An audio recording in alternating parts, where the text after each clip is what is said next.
అందరికీ నమస్కారం. 8th class మనకు కొత్తగా బ్లూమింగ్ మైండ్స్ అనే థీమ్ తోటి టెక్స్ట్ బుక్ రాబోతుంది. ఇప్పుడు మనము రెడీనెస్ ప్రోగ్రామ్ 13 డేస్లో భాగంగా day one worksheet 8th class చూడబోతున్నాము. Kinds of sentences. ఇక్కడ మనము కైండ్స్ ఆఫ్ సెంటెన్సెస్లో వచ్చేసరికి a sentence is a group of words. Sentence is a group of words that makes complete sense. Based on purpose, sentences are 4 types. మనకు sentences 4 types ఉంటాయి.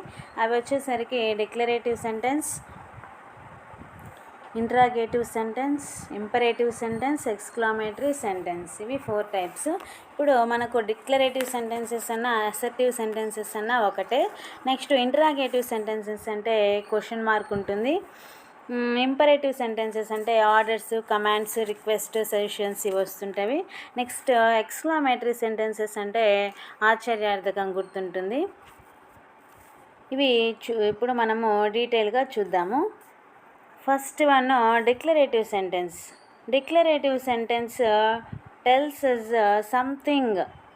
something or gives information, ends with full stop. మనకు declarative sentence అనేది full స్టాప్తో end అవుతుంది. Next example ఇచ్చారు మనకు. Example వచ్చేసరికి the sky is blue. ఇది ఒక సెంటెన్స్, చివరిలో ఫుల్ స్టాప్ తోటి ఎండ్ అయింది. నెక్స్ట్ ఇంటరాగేటివ్ సెంటెన్స్ అంటే question. Ask a question ends with question mark. మనం ఏదైనా ఇన్ఫర్మేషన్ తెలుసుకోవడానికి అడిగే క్వశ్చను ఇది అనేది మనకు క్వశ్చన్ మార్క్ తోటి ఎండ్ అవుతుంది. ఎగ్జాంపుల్ వచ్చేసరికి where are you going. Next third one imperative sentences. Imperative sentences అంటే కమాండ్స్, రిక్వెస్ట్, అడ్వైజ్.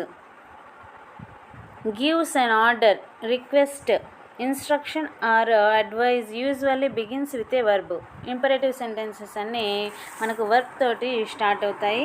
ఎగ్జాంపుల్ వచ్చేసరికి క్లోజ్ ద డోర్, ఇది ఒక command. Next please SIT down, request. Please వచ్చింది కాబట్టి request.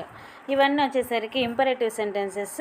Imperative sentences, declarative sentences full stop తోటి end అవుతాయి. అయితే మనకు డిక్లరేటివ్ సెంటెన్సెస్లో సబ్జెక్ట్ ముందు వస్తుంది, ఇంపరేటివ్ సెంటెన్సెస్లో మనకు వర్బ్ తోటి స్టార్ట్ అవుతుంది. Next one exclamatory sentence. Exclamatory sentence వచ్చేసరికి strong feeling, shows strong emotions like surprise, joy, anger, fear and ends with an exclamation mark. మనకు ఆశ్చర్యార్థకం గుర్తుతోటి ఎండ్ అవుతుంది. మనకు ఎగ్జాంపుల్ వచ్చేసరికి what a beautiful flower, oh no I lost my keys. ఇవన్నీ feelings అన్నమాట. ఇవన్నీ ఎక్స్క్లమేటరీ సెంటెన్స్. ఇవి 4 టైప్స్. నెక్స్ట్ మనకు వచ్చేసరికి సెకండ్ రోమన్లో identify the kind of sentences in the given text. ఇక్కడ మనకు సెంటెన్సెస్ ఇచ్చారు. ఇవి ఇంపరేటివా, డిక్లరేటివా, ఇంటరాగేటివా, ఎక్స్క్లమేటరీనా మనము గుర్తించాలి. First one please help. First one వచ్చేసరికి please help me with this bag. ఇక్కడ ప్లీజ్ అని వచ్చింది కాబట్టి ఖచ్చితంగా ఇది ఇంపరేటివ్ సెంటెన్స్. ఇంపరేటివ్ సెంటెన్స్ మనకు ఇందాక చెప్పుకున్నాం కదా, ఇంపరేటివ్ సెంటెన్సెస్ అంటే ఆర్డర్స్, కమాండ్స్, రిక్వెస్ట్, సజెషన్స్. కాబట్టి ఫస్ట్ వన్ వచ్చేసరికి imperative. Next second one where do you live. ఇక్కడ క్వశ్చన్ వచ్చింది కాబట్టి ఖచ్చితంగా ఇది interrogative sentence. Next third one వచ్చేసరికి the children are playing outside. First subject ఉంది, చివరిలో ఫుల్ స్టాప్ ఉంది. ఖచ్చితంగా ఇది వచ్చేసరికి declarative sentence. Next fourth one what a fantastic match, ఆశ్చర్యార్థకం. కాబట్టి ఇది feeling, exclamatory sentence. Exclamatory sentence. Next third రోమన్లో చూసుకున్నట్టయితే punctuate and rewrite correctly. Make the correct punctuation and the type of sentence. Punctuation మనము చివరిలో ఎలాంటి పంక్చువేషన్ వస్తుందో రాయాలి, అలాగే అది ఏ సెంటెన్సో కూడా మనం రాయాలి. ఇక్కడ first sentence what a lovely morning. ఖచ్చితంగా ఇది ఫీలింగ్ కాబట్టి ఎక్స్క్లమేటరీ మార్క్ రాయాలి, చివర్లో ఎక్స్క్లమేటరీ సెంటెన్స్ అవుతుంది. Next second one, do you like ice cream. ఇది వచ్చేసరికి డూ యూ లైక్ అంటే ఫస్ట్ వర్బ్ తోటి స్టార్ట్ ఉంది కాబట్టి ఇది ఖచ్చితంగా